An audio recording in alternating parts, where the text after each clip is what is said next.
And we're live. I don't know, man. I'm friends with a lot of cops. I've been on drive-alongs. I've been in my share of confrontations and escalates. And it's the idea of when do you don't know what this person has. You don't know what the and here's a I mean, you guys take a class on weapons, the CCW. I have a CCW. You have to take a law I think class. we all do. Yeah, we've all done it. Or have. So, in the class said, well, what is the effective range of a knife? Well, it's 15 feet.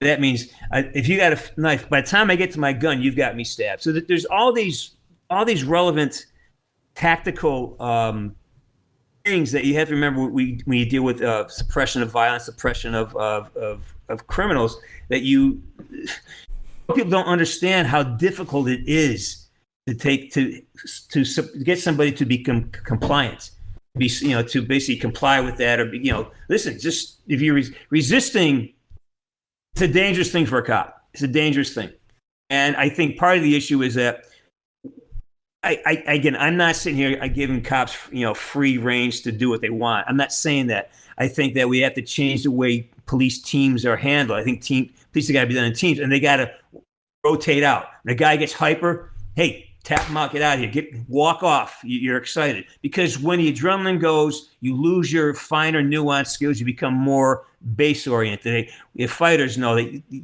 when you go, your adrenaline, and you lose your finer capabilities or your reason. You go to this more sort of a more base approach.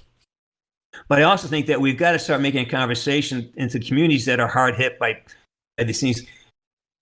Teach your kids to be respectful. Teach your kids to, hey, cops is it until we can fix it. I have a lot of kids on my channel who are I'll call non-white, and as a hockey coach, I lost kids to street violence in New York, and it's fucking horrible for me. I get attached to people really quickly, and I keep saying, guys, it may not be politically correct, but please, if somebody's pointing a fucking gun at you, just do what they tell you to do. All right, especially if it's a cop, that means he's afraid. Someone pulls their gun. If I carry. If I pull a gun, it's because I'm really thinking I'm in danger here. So when a cop pulls his gun, it's not a joke. It's not a challenge. Don't antagonise. Don't challenge somebody who's pointing a gun at you. It's like just teach us to, hey, all right, maybe find a way to take the fear out of being thrown in jail. Maybe have people who are indigenous who don't have money. Build a fund that they can. Okay, I'll take the pinch because I know that I'll have some type of legal representation, or there's money there. So if I am sort of just on the edge of things, I can get out of jail. Fix it that way, but compel people to comply, especially when they see a cop holding a gun. Fuck! Somebody holding a gun at me? Yeah. What do you want, man? I agree with you there. Like I've had cops pull guns, and it's just like, yes, what sir. would you like me to do? What do you both want? right. Hey, You're both follow right. me. You should comply, right? Like, I try to do this quickly. I drive a motorcycle. You can't just go blasting through green lights expecting people to see you on a motorcycle. In a car, you can do that your whole life. They kind of see it. People don't tend to make lefts into you, and if they do, the consequences aren't that high. With a motorcycle, you got to drive through green lights in a way where you're prepared to deal with somebody making a mistake. Cool. Yeah. Everything's your fault. Well, not everything's your fault, but everything's your problem. Somehow police compliance comes like there's a parallel here. Should I completely obey? Yes. But the consequences are fucked up. I don't know. Maybe the parallel's not working, but there was a shooting in North Carolina. I have a video. I'll open it at current time. Perfect. What happens is these cops roll up. I don't know why they're going there, but it must be pretty serious because they're all dressed in their tactical gear, and there's like 6 of them in the back of some sort of pickup truck, maybe? This is SWAT. Okay. They don't have a cool SWAT armored personnel carrier, but they're ready to get shit done. Here, I'll just flip through it for people. Holy shit. Right? So they come out of this thing and they find the dude. There's no sound in this. Wow. But is this the guy? We're going to see him any second now. Oh, I think I maybe skipped past the good part. A minute and 30 in, we haven't seen the guy yet. We're just seeing mostly this guy's forearm holding a gun. Okay, I gave you a bad timestamp. The amazing stuff happens around 1:10. Well, he's dead. Yeah. He's dead, right? Yeah. So I would think so. Here's what happens for people watching it. I'm at like 109 for you guys. There's a car right here. This car, rather than just comply with all these cops pointing their weapons at him, he gets in his car. There is a policeman here on the right of the screen. I'm at 111 right now. And I think there's one at the top of the screen. The guy is clearly driving in between two cops. Take note of where this cop's feet are, because he does not run over this cop. He doesn't run over where the cop is standing. He's driving around the cop in an effort to escape. The cop kind of shuffles right even further into his path. In spite of the fact that the cop shuffles the wrong way, I'm at 113 now, he still doesn't hit where the cop was. The cop could have stood still. He didn't hit him. Now he drives past the cop, and he's kind of like escaped. They all start shooting, and the guy dies. Now, he shouldn't have done that, right? He shouldn't have hopped in his car and tried to drive away. What was he driving towards? He was like in a yard heading towards a house? What was... I think he was just driving towards freedom, and you don't get to see his eventual path because he gets killed. And so once he gets past the policeman and they're looking at his rear view, they all open fire and the guy dies. Now, like, you can't do that. It wasn't the guy's fault, but it's the guy's problem. And that's where the whole even driving motorcycle to add through the green light parallel came through. Like, it's not your fault, but it's your problem. This guy's death was caused by his bad actions. It was caused by his reckless actions, is a better take. But there shouldn't be a death penalty for driving away from the police. And the prosecutors have looked at this and decided not to file charges. It's done. The over? reason why is because the car is considered a lethal weapon. True. Lethal force. I don't know if you know this case, but that's exactly what they said. Legally, well, this is a law class. Legally, a car, if you take your car and you drive at somebody, that's you can be charged with assault with a deadly weapon. And I think that's nationwide. I don't think that's no. I agree though. There's got to be another way to prosecute that interaction there, because that, again, I don't think cops are allowed to be judge, jury, and executioner. That's wrong. That's, so finding new ways to handle those circumstances, that is the change we have in law enforcement, not taking away their powers. Finding, getting people, how do we handle that? What can we do better here? How can we, is letting that guy go, is that helping? Then what happens when he does something and it hurts somebody else, or justice isn't given to the person that was, whatever it was. All these things have got to be laid out. And until we can have a conversation like this across the board, say, okay, you're right, there's two parts of the story. We have to enforce the law. This is the law. How do we solve the actual technical problems? Give a man a problem he can solve. How do we tactically handle something like that better? I think they should have prosecuted these cops. And here's the thing. There's two ways that solutions I hear for this all the time. One is these guys just need more training. And I'm like, right. Jesus fucking Christ. Every time cops murder someone, they're like, well, they just need classes on how not to murder people. You know what? Sometimes there should be penalties. They should have in their head, yeah, those guys from North Carolina are in jail right now because they shot a guy in the back who was driving away from them. Right? What was he headed towards? Because if someone's listening, they might think that he got onto a road and was going down the road. He looked to be driving through people's yards. I can't tell what he was going. It looked to me like he was driving out his front yard through his neighbor's front yard. His plan was to hit the street.